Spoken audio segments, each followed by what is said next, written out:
Ito yung peste sa ating mga garden. Namuti na, parang binalot niya ng plastic yung aking braso. Para siyang plastic na, oh. Hanggang dito. Ay, nangagat!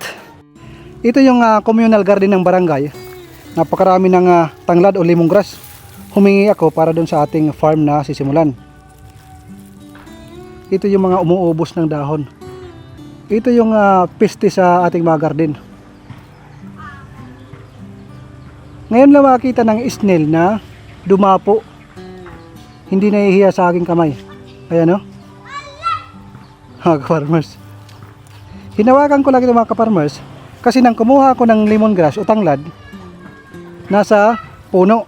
Kasi kinakain nila yung dahon nito at saka yung mga dahon ng gabi, yung mga tanim dito na inyo nakikita. Ganda. Wala siyang ngipin. Pulang-pula yung laman. Parang masarap, mga ka-farmers. Kasi sa ibang mga nag-vlog, nakikita ko, kumakain sila. Niihaw, sinasaw sa suka. Pero hindi ko pa nasubukan. Sa inyong lugar, mga ka-farmers, nasubukan nyo na ba kumain ng ganito? Ito yung ating lemongrass na itatanim sa ating farm na sisimulan. Dito lang muna. Samahan nyo ako kasama yung ating alaga. Meron tayong titingnan. Meron sila tinatawag dito na Mat Weaving Association. Ano ba ang ibig sabihin ng Mat Weaving Association? Isa itong negosyo na para silang grupo. Pasukin natin. Dahan-dahan, ha. Madulas. Sobrang dulas. Ayan. Barangay Pitogo Mat Weaving Association. Ano ba ang meron? Dito sa maliit na espasyo na ito, na mayroong bubong at nakasimento, mayroong gumagawa ng mat o tinatawag na banig. Isang native na pamamaraan na paghahabi ng tinatawag namin na bariw. Ang bariw ay isang parang mahabang damo na matinik at ginagawa na banig. Napakaganda ng finished product nito, lalo na pag nabilad. Pag nabilad ang ganitong banig o isang mat, puting-puti na ito. Pwedeng lagyan ng color, depende sa gumagawa ng disenyo. Pakita mo kung paano yung kanilang ginagawa. Ganito yun, mga ka-farmers. Process nito. Alam ko ang process nito dahil nung bata pa ako is gumagawa ako nito. Lilinisin, tapos ganito ang magiging itsura pag green pa. Tapos ang gagawin is ibibilad. Tapos gagawing lubid. Pagka nalubid, ang gagawin nito, pupukpukin. Kailangan dahan-dahan yung pagpupukpok para hindi maputol. Ito yung ginagamit na papukpok. Ayan.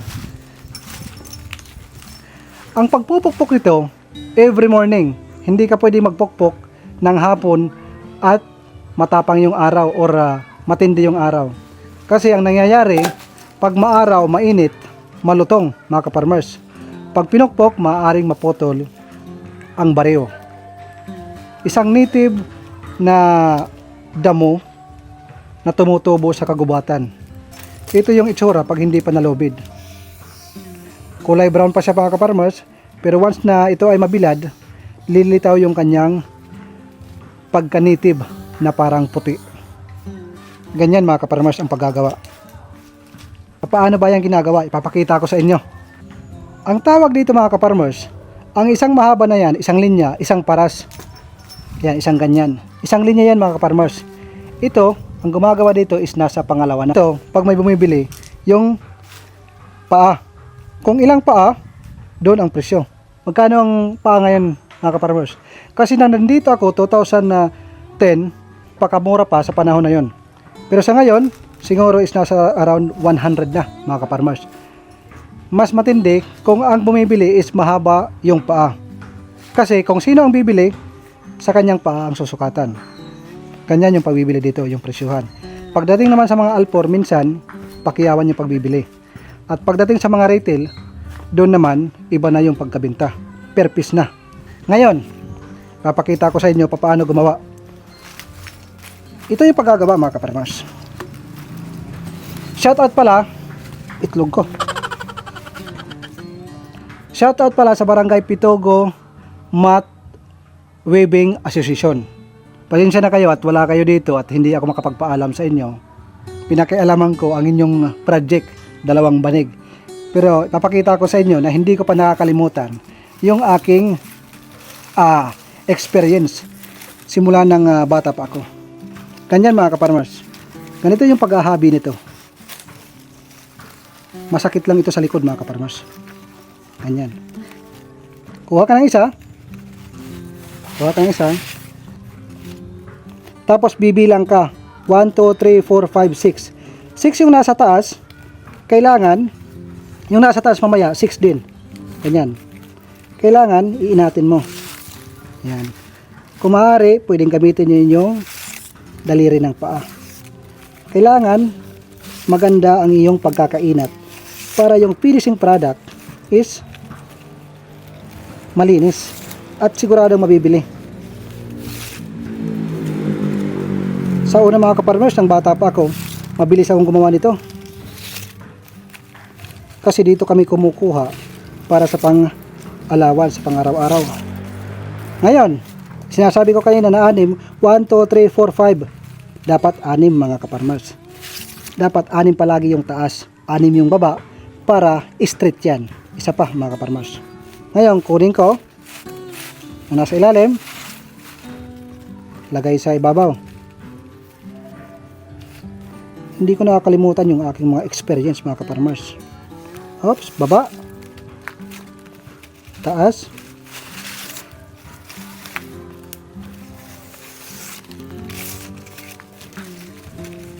pag palagi mo itong ginagawa mga kaparmers, mabilis na lang itong gawin. Sabi ko nga sa inyo, hindi lang siguro 15 years akong nawala dito. Nilisan ko yung barangay namin dahil nga kung hindi ako umalis, baka ganun pa rin ang buhay ko. Kung ano yung mga ginagawa dito, tagay-tagay, kung ano-ano, mahina ang pira dito mga kaparmers.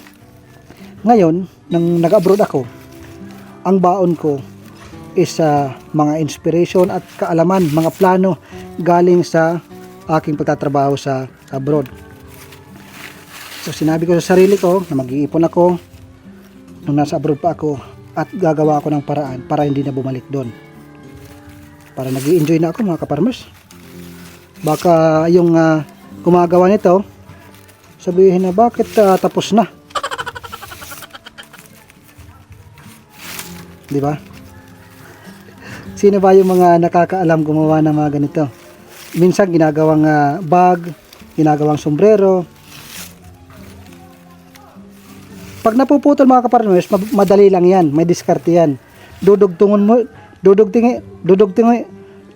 lang natin at saka tuloy-tuloy yung paggawa. Tingnan nyo yung finished product. Ayan, malinis mga kapartners. Yan.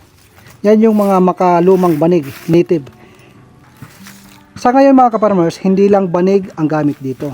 Ginagawa itong design sa mga native na mga dingding or sa ceiling. So, malaki na ang improvement at marami na yung bumibili. Hindi katulad sa una na parang bilang pa lang yung mga namimili at napakamura. Ang pagtutupi naman ito, paganyan. Kaikot. Ito yung luma mga kaparmers. Ayan. Ayan yung lubang banig. Ginawa nilang sapin sa ilalim. Yan yung finishing product. Kaso luma na ito. Pagbago, malinis at maganda. Isinare ko lang sa inyo, ibinahagi ko. Ang isa sa kabuhayan na mayroon dito sa Barangay Pitogo, Parugulite. Parang napamahal na sa akin mga kaparmers. Ito yung banig na tinatawag natin na luma. Yan. Yan. Yan yung gamit na banig namin. Hindi katulad ngayon, nakakutson na. Diskarte lang mga kaparmers. Libre. Paparamihin natin to. Ito yung mata niya, dalawa. Kasi napapansin ko, pag tumatago yan, hindi siya nakakita. Yan ang sabi sa akin. Ang may-ari nito, dating isang kadama sa Riyadh o Saudi Arabia. Ngayon mga ka-farmers, kung makikita nyo, siksik liglig umaapaw ang kanyang tinda. Anong meron? Manok, bitoka, atay, manok, tosino, roll, longganisa, napakarami mga ka-farmers. Nagsimula lang ito sa maliit na negosyo. Sabi ko nga sa inyo, dito sa Pilipinas, basta't magsipag ka lang, 100% kikita ka at makakabayad ka ng iyong mga bills at maaari kang makasama ang inyong mga mahal sa buhay, lalo na ang inyong mga anak. Ito yung may-ari. Ayun, luluto pa kami. Yan mga ka-farmers, isang may-ari. Dati nagtrabaho yan sa Saudi. Magluluto pa ako. So, sa una, nagsimula siya sa ref na yan. Nang umuwi siya, bumili siya ng ref. Nang kumita siya, bumili siya ng kondora na inverter. Ayan. Ibig sabihin, kumikita kasi nakabili ng bago. Sabi niya ayaw na ng utang kasi malulugi daw siya kasi mas malaki ang tubo. Ibig sabihin, may salapi. Pero ang hindi nila alam, napakahirap sa abroad. Lalo na pag isa kang kadama. Kaya ang advice ko sa inyo, mag-ipon, kahit mga around 100,000, huwag niyong ipadala sa inyong mga mahal sa buhay, ang inyong pera, ipunin nyo ng maayos at magsimula sa Pilipinas. Isa ito sa example na iniwan ang abroad, 2 years lang siya nag-abroad, nagsimula. Ngayon, kumikita habang kasama ang kanyang pamilya. Hindi po habang buhay ang pagiging isang OFW. Habang ikaw ay nasa abroad, maghanap ka ng paraan, pagplanuhan mo kung paano ka magsisimula dito sa Pilipinas. Isa lang ito sa example at isa ito sa pwede nyong pasukin. At kung mayroon kayong ibang mga opportunity na pwede nyong pasukin, mas mainam. Kung ano yung skills nyo, mas maganda yun ang pasukin nyo. Para kahit wala tayong trabahante, kayo na ang magtatrabaho sa sarili mong negosyo na itatayo. Umaakit na. Nagtatago na, mga ka-farmers. Ito yung mata niya. Simula dito, tingnan mo, namuti na, parang binalot niya ng plastic yung aking braso. Braso ba ito? Kamay lang mga ka-farmers, hindi naman malaki yung aking pag malaki, braso. Eh, mula dito, parang binalot niya ng plastic. Para siyang plastic na, oh. Hanggang dito. Tatanggalin ko na mga ka-farmers, baka para siyang naging plastic na yung dinadaanan niya. Lagkit. Nagre-release siya ng fluid na hindi mo maintindihan. Parang sipon na iwan ko kung saan nanggagaling yung fluid na yun.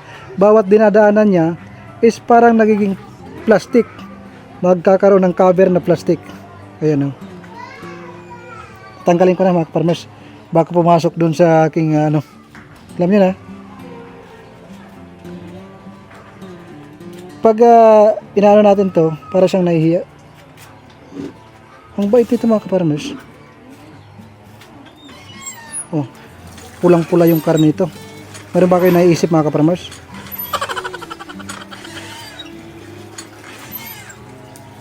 Ito yung snail, piste sa ating mga garden. Pero mayroong mga iba, kumakain ito. Yan yung kanyang nguso. Karning-karne, mga ka-farmers, yung kanyang katawan. Siguro ang sarap nitong ginataan. Tanggalin, kahit 20 peraso lang, kontento ka dito dahil malaki. Times 5 ang laki dito sa kuhol. Sarap itong pulutan siguro mga ka-farmers. Kayo, nakakain na ba kayo nito? Ako hindi pa. Pero sa mga ibang lugar, tulad ng aking sinabi, kinakain nila. Nakikita ko mismo sa video. Ito yung snail sa mga garden. Bitawan na natin.